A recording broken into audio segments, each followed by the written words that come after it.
it factor is when you watch somebody who leads you and is charismatic. Well, I am so excited today because on Amplify Your Marketing Message, we're going to be sitting down with an amazing business owner, a business owner who is from the world of stage and theater, who's going to talk to us about owning your charisma, owning your power, and how to really connect with people, which is such an important thing. Today, I want to introduce you to our incredible guest, who is Vicki Dello Joio. She and I had the opportunity to connect, and I loved not just that she comes from the world of theater, but she actually is an amazingly magnetic personality as well. So welcome, welcome, welcome to our show today. Oh, thank you so much, Christine. It's an honor to be here. I'm very excited to connect with you and talk. I am so excited. We're going to go straight at this. But what is charisma? How do you know when someone's got the it factor, and what does it really mean, and why does it matter? I love that question because, of course, charisma, there's double meaning. Sometimes I play around with that word because charisma, and I'm not talking about the send me $1, type of, hypnosis type of thing, but really charisma being something that makes people want to lean forward when you're speaking, when you're there, when you're connecting with them. What makes people get drawn to you, feel like they want to know more. I think of charisma as being that, where it's an attraction, right? It's a law of attraction type of a thing, that brings people, that allows for deeper connections, deeper revelations, deeper understandings that just happen through that connection that you feel, or the reciprocity you might feel with another person. So I'm not thinking about charisma in terms of the kind of, like I said, the Wizard of Oz, pay no attention to the man behind the screen kind of charisma. I think it is such an important word because when someone has it, and sometimes when you are seeking to amplify your business and amplify your story, it's one thing we want to proactively cultivate. Because when I talk about how to create success in business and how to create repeatable success, one of the most important things I tell my clients, and you'll hear a lot on our podcast, is the goal is movement. And by building and focusing on movement, that's actually how you create momentum. So I love your definition of charisma because it is about leaning in. It is about being drawn, and it is subtle, but so powerful. So how can you start to develop your own magnetic personality or persona when you're speaking about your business? Well, this is such a great question because one of the things like you said in the introduction, I have a big background in theater and directing. I've directed a lot of speakers, a lot of solopreneurs on their presentation skills. I've been a director for many years, but I'm also a master teacher of something called Qigong, which is a Chinese martial art for healing. And there's a concept within the Qigong, I'm bringing it up for a reason, that has to do with what's called your Wei Qi. It has to do with your externalized energy. It's the kind of energy that when somebody walks into a room, you go, oh, who's that? I want to get to, or you say, no, I'm going to give that person a pass and go talk to somebody else.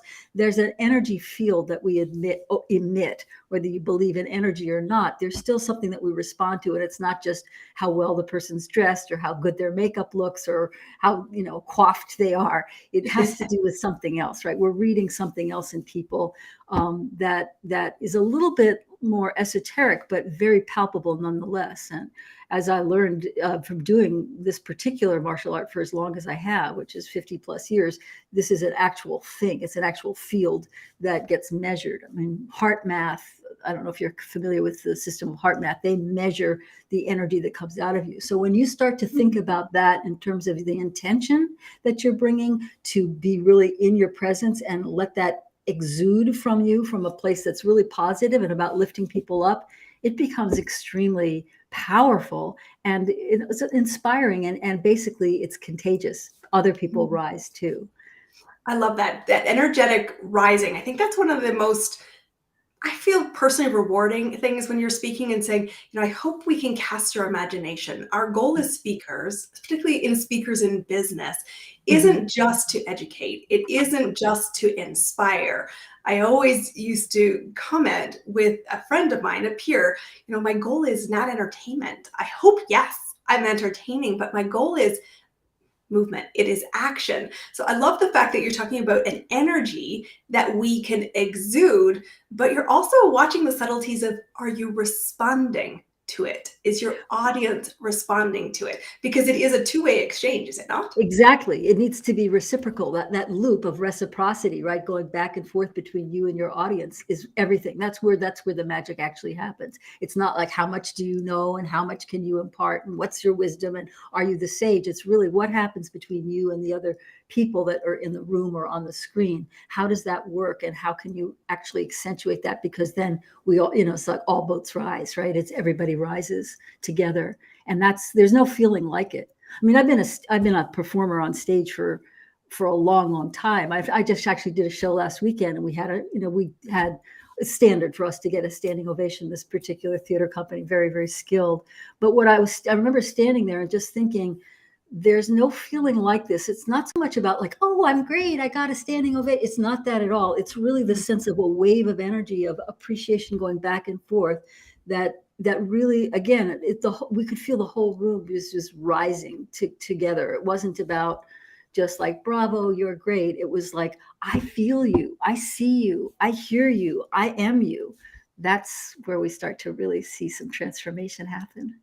The word that springs to mind when I hear you say that is ownership. And I mean ownership of the exchange. And I think, when we're talking about breakthrough and I always think it's that rootedness is because I'm owning two things. I'm owning the imparting of trust and the responsibility of it, the responsibility of leadership and that owning of that. I don't know if stillness is the right word, but it's presence, I think, is maybe the description I should be seeking. How do you start to cultivate this as a skill? Because you mentor people to enhance where they're starting to create a bigger impact. Talk to us a little bit about that. Well, there's a lot of different things that I bring in when I'm working with my clients, but one of the things that I can just say to you all who are listening here is that one of the first places to start is with something I call standing tall or sitting tall if you happen to be seated, which is really about stacking the vertebrae of your spine, so that what you have as a sense is your head is being lifted and you're really grounded through your sits bones or through your feet. And that when you have that sense of being lifted and at the same time grounded, that actually literally opens up a field. Like to me, this is not just woo woo. My clients call me a renegade woo coach because I can be very esoteric, but I'm also very grounded and very practical. And I really have my feet on the ground. That, when I first encountered this concept of Wei Chi was when somebody tried to grab me once on a street. I actually was studying martial arts at that time to learn self-defense because I'd had some experiences where I'd been attacked on the street. And so I remember that when he reached out to grab me, I just got very tall, just instinctively. I wasn't going into some kind of a fighting form, but just got really tall. And his hand bounced about 6 inches or a foot from contact with my body. He walked away looking at his hand and then looking at me really puzzled and looking at his hand again. So I knew he hadn't missed, but he'd felt something. So that something is something called Wei Qi, or something that has to do with your externalized energy. And the way we can access it first is by lifting through the spine. So we all know that good posture is a good idea, especially if you're a speaker or if you're going to be on stage. But it's more than good posture. It's allowing there to be space for energy to move in between the bones, because energy, or chi, moves like water going in a stream, right? It goes around sticks and stones and various types of obstacles, follows that water course way. We want to have that same sense of energy being able to move through our body. And once that starts to happen, then there's a sense of being able to really relax and open. That's where, this big buzzword now, authenticity, that's how authenticity comes through, is when we give ourselves space to do that. I love that you talk about space, because when I think about, habits and where they spring from, I was a person who is an introvert and learned to own the presence when I was stepping onto a stage. I was very young. It was standing in front of the classroom, hoping somebody would be my friend at recess, to moving into the corporate world and often being the only woman at the table. And when I think about presenting, even now when I go back and I hear you talk about that, I usually am dancing backstage. getting the Mhm. energy moving. And the first Mhm. thing I do is take a giant deep breath in and go, step into that role, the role of confidence, the role of I'm here to deliver something for you. And I just feel myself getting bigger. And for someone who's quite small in stature, if I measured my Uh-huh. inches, it's something people say, I always think you're taller than you are. I get that I same think fe I get that that same feedback. shows when you're showing People up are in always that. surprised, especially now that we're on Zoom so much and they meet me in person. They go, "Oh my gosh, I thought you were twice as tall." That's right, small but mighty. So I really do love this idea of just simply step into the space you own. Mhm. And that's a good lead into Step it. into the space you own and to really let yourself elongate it. Let yourself be in that place of suspended between what in qigong is called heaven has to do with your inspiration, and earth that has to do with your actions. Be able to step into that place where you're completely aligned with what your vision is, with what it is that you're delivering, or how you're stepping into that. When you have that alignment, then you step into it and it's easeful. It's not like, oh my gosh, I have to put on this coat that doesn't quite fit. Mm. Interesting. And I want to lead that because it gives me a perfect opportunity to then talk about, we learn to cultivate and become more confident as speakers. Most of us still have this very good known stat. Most of the world is terrified of speaking in public. But when we choose to cultivate the skill, it's not because we spend it time thinking in our head. One of the most important things as an actor or anybody who is going to stand in a place is talk it out loud. But what happens when you still have stage fright? Because we all have the swan. On the outside, we may look like we're owning our space, that energy flow, but we might be paddling hard underneath Underneath the because surface. we're nervous. We hope and we get caught up. So talk to us a little bit about how you help guide people through a recognition of that emotion and what do we do with that energy that's spinning a bit? Stage fright is something that I'm also was very introverted as a kid, right? I didn't. I mean, I lived. I grew up among very high level artists. My father was an Emmy award winning composer. We had composers and artists, and he wrote 4 of Martha Graham's ballets. We had, she was one of my mentors. So I had a lot of very high level artists around me, and I was extremely shy, and the stakes were really, really high. So this whole question of stage fright has always been very interesting to me, because stage fright is actually stuck energy. It's like we get caught in the loop of like the what ifs. What if I stumble? What if I don't remember? What if I fluff my lines? What if that starts to constrict and constrain and press down on our bodies and on our energy. So when we can sort of recognize that it's an energy that needs to be unleashed, it's not that we need to defeat stage fright, we need to transform it. Because when we have those butterflies, or that sense of tension of, oh my gosh, but if we can start to let that move through us, it's like it becomes a transformational process. I don't know if you've ever done a fire walk. I did a fire walk once, and I remember, do you know what that Not is? yet. Yeah. On my list. So as I was approaching the fire, the leader had said, you have full permission to not go step on these hot coals if you don't want to. So as I was going up to, my turn to walk across the coals, I was, the air was shimmery. It was like I could see how when it's very, very hot, there's this kind of shimmery air, and I was literally shaking. And then I thought, well, what if I take this and turn the same shaking to the same, just bring it to the same energy as this heat? What if I were to just rise to that heat and become like that, so that the shaking I'm feeling becomes part of the movement as opposed to the part that pulls me back? Then I can move forward with it. And with stage fright, it's the same thing. If you can start to feel like, okay, this is, I'm feeling this tension, and I'm just like, oh my God, I can't even breathe. And if we can just start to like let ourselves breathe and know that this is energy being pumped up and that we can use it as opposed to suppress it, then it becomes a fuel instead of a brake, that would break or stop us. So I think that part of one of the tools that I do is through breath, through that elongation of the spine that I was talking about, through being able to just open up. If you could open up the space across your clavicles, like your clavicles are smiling, and the space between your shoulder blades, once you start to widen physically, the physiologic can actually create a shift in the emotional piece of it. So if you can stand tall, open wide, then all of a sudden there's movement and it's not being compacted or compressed into this small, hard knot of fear. I think this is beautiful, both in the picture and the thought behind it, recognizing we all are energy. And you can choose to see what you're saying is if it's stuck, focus on the flow and change, I know maybe someplace the viewpoint, your lens of saying instead of going inwards, it's the time to rise, to release, to move. And I think there's beautiful freedom in that. I'm curious with you, and I love the work you're doing. I think there's some really great insights for our audience here who is looking to get their message out in a bigger way. And that is really because we're driven by impact. Talk to us a little bit about where you are in your business. And this is a segment I like to call Amplify Your Marketing Message. What's working for you that releases great energy and feels exciting about what's on the horizon? Because you know you're in flow. The energy is moving, and it's moving in an exciting way for you.